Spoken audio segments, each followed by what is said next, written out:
فلا تخشوہم، تو ان سے نہ ڈرو، واخشونی، اور مجھ سے ڈرو، وَلِأُتِمَّ نِعْمَتِي عَلَيْكُمْ، اور یہ اس لیے کہ میں اپنی نعمت تم پر پوری کروں.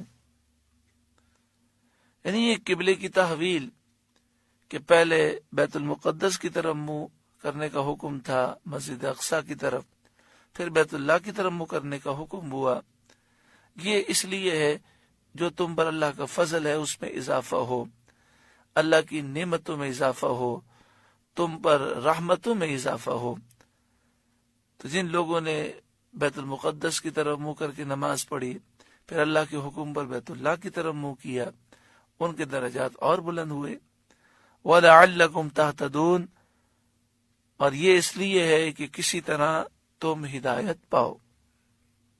کما ارسلنا فیکم رسولا، جیسے ہم نے تم میں بھیجا ایک رسول، منکم، تم میں سے، یعنی سید عالم محمد مصطفیٰ صلی اللہ علیہ وسلم کو ہم نے تمہاری طرف بھیجا. یتلو علیکم آیاتنا، کہ تم پر ہماری آیتیں تلاوت فرماتے ہیں.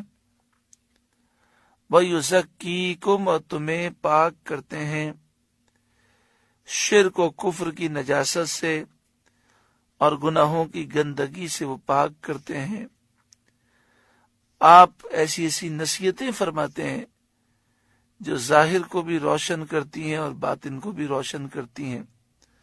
آپ کی صحبت، آپ کا قرب وہ نور ہے کہ جو صحبت پاتا ہے، جو قرب پاتا ہے، اس کا سینہ روشن ہو جاتا ہے.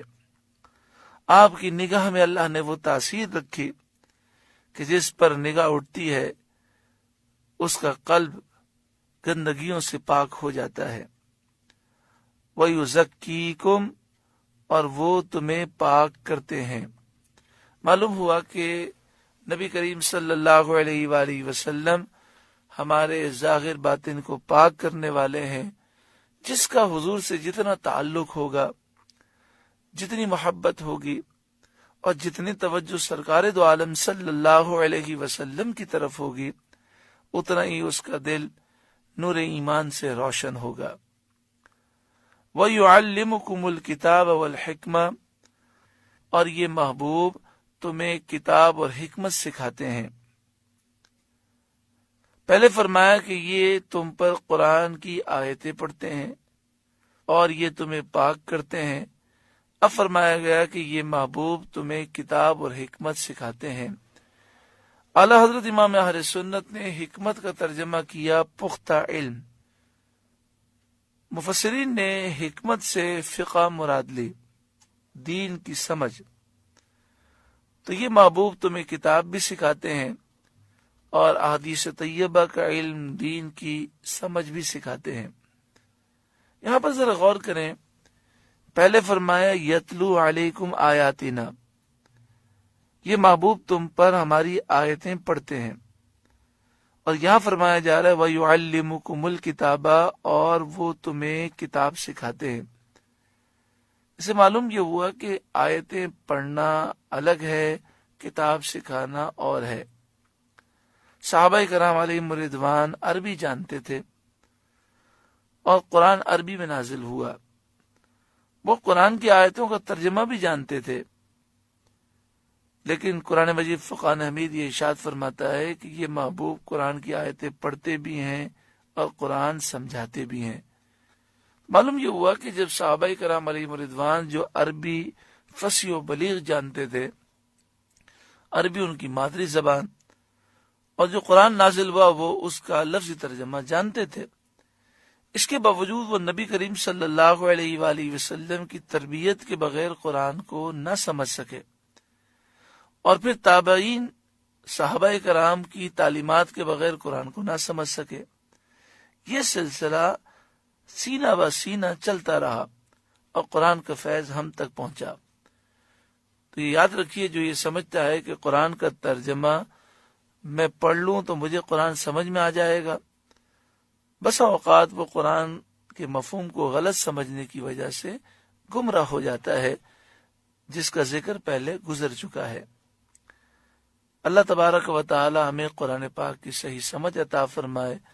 کئی تابعی ایسے ہیں جنہوں نے صحابہ کرام سے 15 سال 20 سال تک سورہ بقرہ سیکھی ہے، تو آپ اندازہ کیجئے کہ سورہ بقرہ میں کس قدر گہرائی ہے، کس قدر معانی اور مطالب ہیں، کہ تابعی بزرگ ہیں اور وہ علم میں ہم سے کروڑوں درجے بلند و بالا ہیں، وہ صحابہ کرام سے سورہ بقرہ کئی سالوں تک سیکھتے رہے۔ آگے فرمایا وَيُعَلِّمُكُم مَّا لَمْ تَكُونُوا تَعْلَمُونَ، اور وہ تمہیں تعلیم فرماتے ہیں جس کا تمہیں علم نہ تھا، وہ باتیں سکھاتے ہیں جنہیں تم نہ جانتے تھے۔ محبوب کریم صلی اللہ علیہ وآلہ وسلم کی عظمتوں کا یہاں ذکر ہے، اور یہ بیان کیا گیا کہ یہ محبوب تمہیں حکمت سکھاتے ہیں۔ آج بڑا افسوس ہوتا ہے ہم مسلمانوں کی حالت پر۔ اگر ایک امریکہ کا سائنسدان اٹھ کر یا یورپ کا کوئی ڈاکٹر اٹھ کر مسواک کے فوائد بیان کر دے تو مسلمان مسواک کرنا شروع کر دیتا ہے، کہتے ہیں مسواک کے بہت فائدے ہیں، فلاں ڈاکٹر نے یہ کہہ دیا۔ لیکن اس کو سوچنا چاہیے کہ مسلمان کی جو نبی کریم صلی اللہ علیہ وسلم سے محبت ہے، اس محبت کا تقاضا یہ ہے کہ جو سرکار دو عالم صلی اللہ علیہ وسلم کی تعلیمات ہیں، جو آپ کی سنتیں ہیں، وہ ان پر آنکھیں بند کر کے عمل کرے۔ سائنس تو تحقیق کا نام ہے، بہت ساری باتیں سائنس کو آج سمجھ میں آئی ہیں، بہت سی آج تک سمجھ میں نہیں آئی۔ 100-200 سال کے بعد، 500 سال کے بعد وہ ان باتوں کو سمجھیں گے۔ لیکن ہمارے آقا و مولا صلی اللہ علیہ وآلہ وسلم نے جو ہمیں سکھایا اور جو آپ کی سنتیں ہیں، اس پر عمل کرنے میں ہماری دنیا بھی سنور جائے گی اور آخرت بھی سنور جائے گی۔ اب دیکھیں نبی کریم صلی اللہ علیہ وآلہ وسلم مسواک سے کتنی محبت فرماتے۔ آج سائنس یہ کہہ رہی ہے کہ ٹوتھ برش یہ انسانی دانتوں کو جراثیم سے نہیں بچا سکتا، کیونکہ ٹوتھ برش میں جو ریشہ ہوتا ہے سارا دن اس پر جراثیم جمتے رہتے ہیں، اور جب انسان ٹوتھ برش کرتا ہے تو جراثیم اس کے ذریعے دانتوں میں چپک جاتے ہیں اور دانتوں کو وہ خراب کر دیتے ہیں۔ صرف ایک چیز مسواک ہے کہ جس کا ریشہ ایسا قدرتی ہے کہ جراثیم اس پر قائم نہیں رہ سکتے، اور پھر وہ کہتے ہیں کہ مسواک کرتے ہوئے جو اس سے ایک خاص قسم کا رس وہ مسواک کا دانتوں کو لگتا ہے، مسوڑوں کو لگتا ہے، اور جو کچھ حصہ اس رس کا پیٹ میں جاتا ہے اس سے ہاضمہ بھی مضبوط ہوتا ہے، پیٹ کی اور منہ کی اور حلق کی سینکڑوں بیماریاں دور ہوتی ہیں۔ آج وہ مان رہے ہیں، لیکن ہمارے آقا و مولا صلی اللہ علیہ وآلہ وسلم نے تو مسواک پر اتنا زور دیا، اتنی اہمیت آپ نے بیان فرمائی کہ آپ نے فرمایا اگر میری امت پر شاق نہ ہوتا تو میں ہر نماز میں مسواک کو لازم قرار دے دیتا۔ پیارے آقا صلی اللہ علیہ وآلہ وسلم کدو شریف سے کتنی محبت فرماتے کہ حضرت انس رضی اللہ تعالیٰ عنہ کہتے ہیں کہ میں نے دیکھا سالن میں نبی کریم صلی اللہ علیہ وآلہ وسلم کسی چیز کو تلاش کر رکھے ہیں۔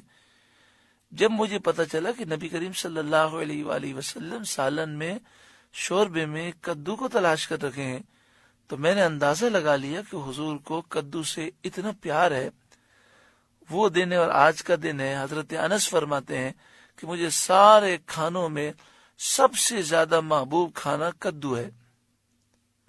اب آج لوگ یہ کہتے ہیں، سائنسدانوں کی تحقیقات آتی ہیں، وہ کہتے ہیں کہ اگر کوئی غریب آدمی ہے، اس کے پاس کوئی چیز کھانے کے لیے نہیں ہے، اور وہ ہر قسم کے فروٹ، ہر قسم کے وٹامنس نہیں کھا سکتا، اگر وہ دن رات میں دوپہر کے کھانے میں بھی کدو کھائے، رات کے کھانے میں بھی کدو کھائے، تو اللہ تعالیٰ نے کدو میں وہ صلاحیتیں رکھی ہیں کہ اسے سارے اس کی جسم کی ضروریات اسی کدو سے پوری ہو جاتی ہیں۔ تو پھر لوگ کہتے ہیں واہ بھائی واہ، یہ تو کدو جو ہے یہ کئی بیماریوں کا علاج ہے، تو ہم جو ہے کدو کی طرف جاتے ہیں۔ کاش حضور سے محبت ہو جائے۔ جس چیز سے نبی کریم صلی اللہ علیہ وسلم نے محبت کی، جس چیز کی آپ نے تلقین کی، جو آپ کی سنتیں ہیں، ہم آنکھیں بند کر کے عمل کریں، انشاءاللہ دنیا بھی سنور جائے گی اور آخرت بھی سنور جائے گی۔